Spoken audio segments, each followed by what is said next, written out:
Okay, this is what we will see today. Dati may isang nabartok. Tatay lang, tatay. Yeah, tatay lang. Idi pasang atak jay bahong. Nagabuak bahong. Rumarakan dito yung highway. Diyan dakan dito dito anti anong tawag doon cemetery. Diyan anti cemetery. Dati sumasabat nga tao. Nakamotorak. Nakamotorak. Hindi kita kajay. Ada sabat nga tao, pakastoy. I thought, kala ko kwan lang siya. Kala ko pa umay lang. Uy, dati nasa pa nga magmag na ako na. Around 4:30. 4:30. And then, ada matang narabsak dito iba pa na nakatugang may sa tao. Ay, nabartak di may sa jiba pa ako na. And then here comes di may sa nga. Hindi ko, apay agpukaw. And then, he do like this. Not ano siya, na bad finger siya sa akin.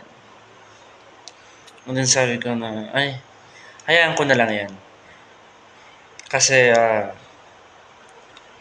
what if pinatulang ko pa? Baka ako lang masasaktan, baka siya ang masasaktan.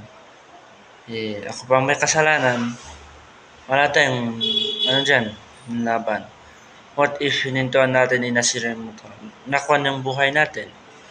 Ano, no? So, yon please, pag malasing kayo, alam niyo kung paano umuwi. Ganon. Hindi yung umagang-umaga, nandidisturbo kayo ng tao. May trabaho din tayo sa umaga. Ako. And then, yun. Imbis nga maibing yung tulog ng mga bahay-bahay dyan, wala na. Sinisira ninyo. Kaya please, sa mga lasing na umuwi ng umaga, please naman, huwag naman kayong ganyan. Hindi yung naggaganong kayo sa mga kapwa dyan na dumadaan lang sa kalsada sinisira nyo ang mood, ha? Be discipline. Hindi siya igurot. Sabihin ko hindi siya igurot. Huwag kayong mag-alala, hindi siya igurot. Ano siya? May kagaya ko, may kaitiman din na na I think salitang babayan hindi siya hindi siya igorot, promise, hindi siya igorot. Pormahan pa lang at saka yung salita niya hindi siya igorot. Yan, so sa mga mahilig maglasing na umuwi ng umaga, please naman, discipline. Kasi malay nyo, dyan mawawala pang buhay nyo. At dyan pa kayo makakakuha ng buhay ng iba.